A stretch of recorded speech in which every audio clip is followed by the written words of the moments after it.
Arthur Bennett had spent a lifetime shaping young minds.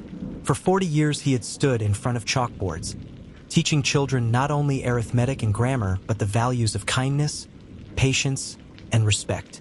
He had guided thousands of students through their struggles, always believing that every person deserved dignity. To support this channel, kindly like and hit the subscribe button for more thrilling content.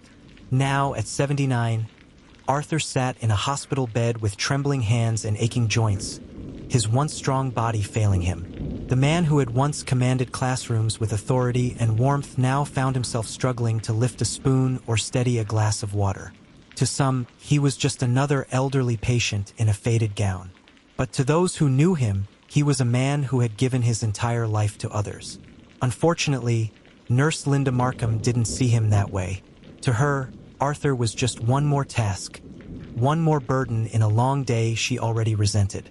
Where others saw a man worthy of compassion, she saw only weakness and inconvenience. "Mr. Bennett," she sighed as she entered his room, clipboard in hand.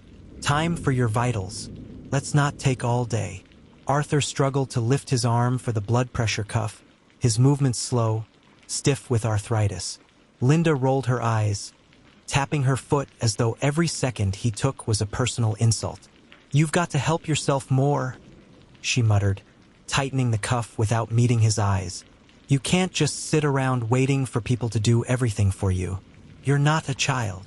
Arthur's lips parted as if to explain, to tell her how the pain in his joints made even simple movements difficult.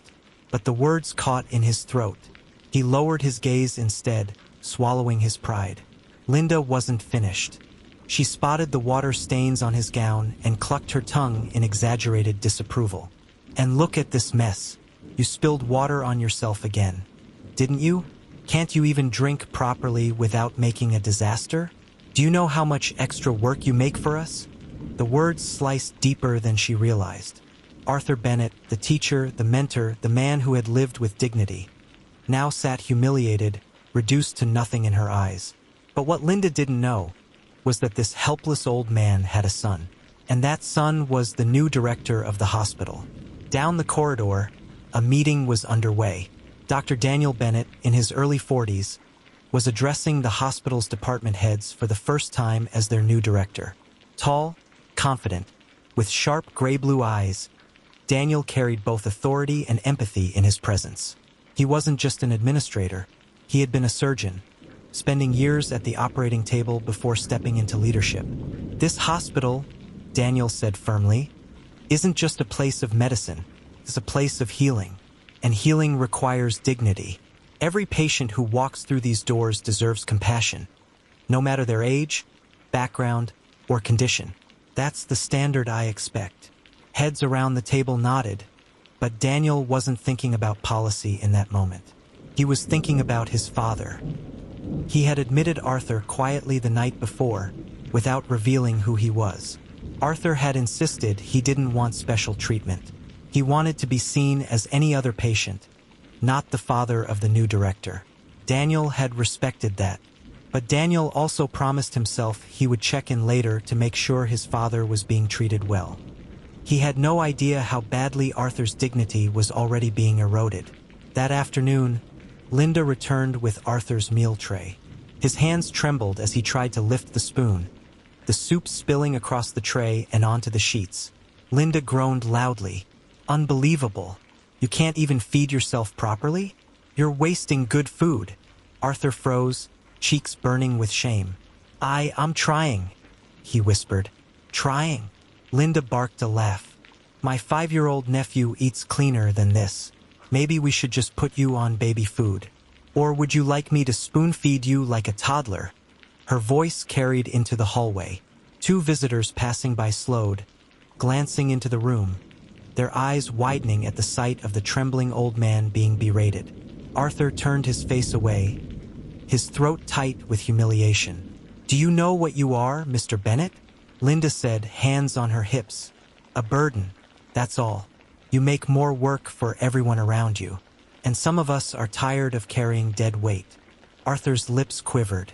He wanted to speak up, to tell her who he was, what he had done with his life. But the words stayed locked inside.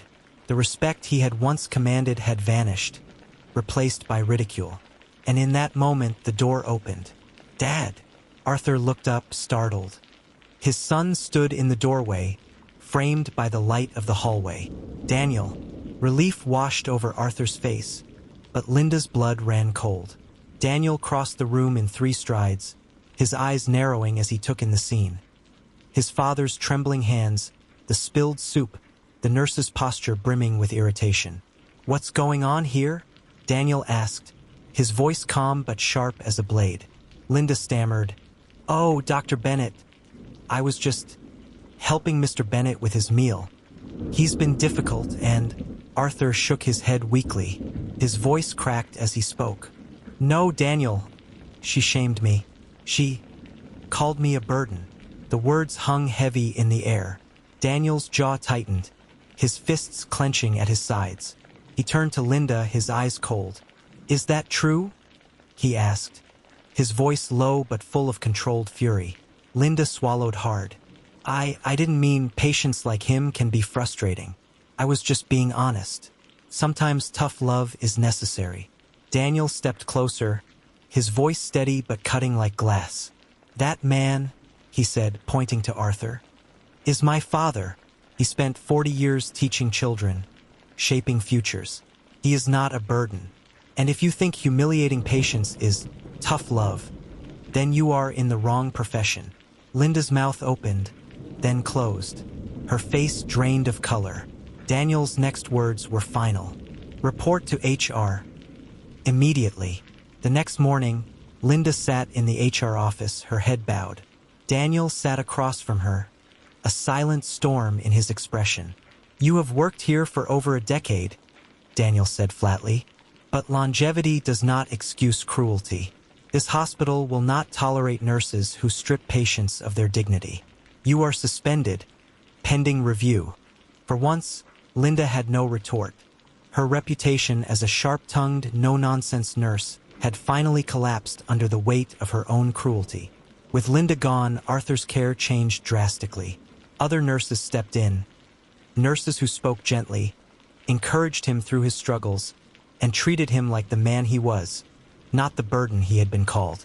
Arthur's spirit began to lift. For the first time since arriving, he allowed himself to smile. His hands were still frail, his body still weak, but his dignity had been restored. And though he had never wanted special treatment, he was grateful for one thing: a son who had seen his worth and defended it. On the day Arthur was discharged, he stood slowly at the hospital doors, leaning on his cane. He looked back at his son. "You've done something good here, Daniel," he said softly. "Not just for me, but for everyone who comes through those doors. Promise me you'll keep fighting for dignity, for every patient." Daniel nodded firmly. "I promise, Dad. No one will ever be made to feel small here again." Father and son walked out together, leaving behind not just a hospital, but the start of a legacy. One built not only on medicine, but on compassion, respect, and the unshakable truth that every life has value. Thanks for watching.